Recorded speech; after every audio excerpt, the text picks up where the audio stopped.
যারা শাসক ছিল, যেই দলগুলি শাসন করেছে, মানুষের বৈষম্য দূর করতে পারে নাই, মানুষকে শান্তি দিতে পারে নাই, মুক্তি দিতে পারে নাই।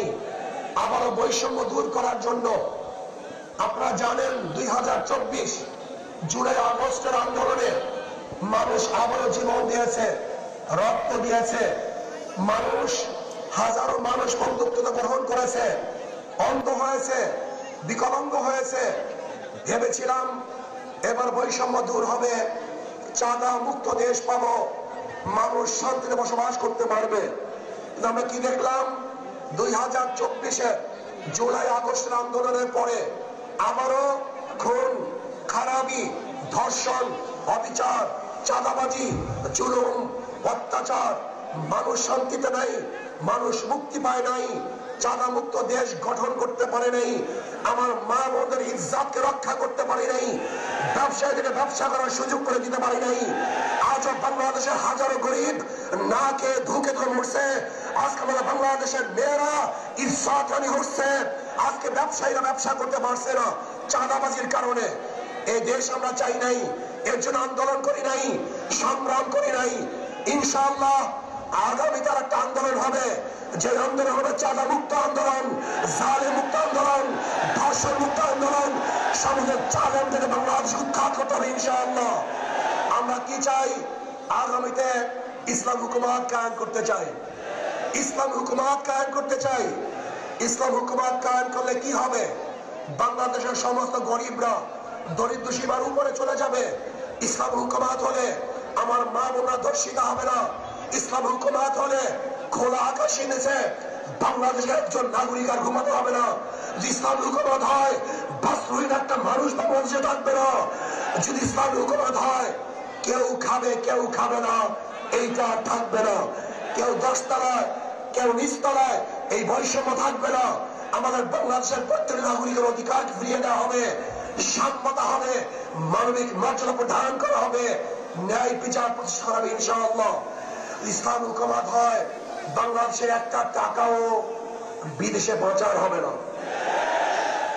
আমি আশা করি ইনশাআল্লাহ আগামী নির্বাচনে মানুষ 2 ভাগে ভাগ হয়ে যাবে। একদল মানুষ ইসলামের পক্ষে, একদল মানুষ ইসলামের বিপক্ষে। কেউ দেশের পক্ষে, কেউ ভারতের পক্ষে। আপনি ইসলামের পক্ষে থাকতে চান না বিপক্ষে থাকতে চান? আপনারা ভারতের পক্ষে থাকতে চান না বিপক্ষে থাকতে চান? তাহলে আসুন আজকের থেকে আমাদেরকে আন্দোলনে ঝাঁপিয়ে পড়তে হবে, প্রত্যেকটা ঘরে ঘরে যেতে হবে, ইসলামকে বিজয় করার জন্য চেষ্টা করতে হবে। যদি ইনশাআল্লাহ আমরা ঐক্যবদ্ধ থাকি, আমি অনেক আগেই বলে দিয়েছিলাম, আপনারা যদি ঐক্যবদ্ধ থাকেন অবশ্যই ইনশাআল্লাহ আগামীতে ইসলাম ক্ষমতায় যাবেই যাবে, কোনো সন্দেহ নাই। আমি তত্ত্বাবধায়ক সরকারের, অন্তর্বর্তী সরকারের প্রধান ডক্টর ইউনূসকে বলবো, নির্বাচন নিয়ে ষড়যন্ত্র চলতেছে, নির্বাচনকে পিছনে হটাবার ষড়যন্ত্র চলতেছে। আমি বলবো যথা টাইমে নির্বাচন দিতে হবে। নির্বাচন নিয়ে কোনো ষড়যন্ত্র বাংলাদেশের জনগণ মানবে না।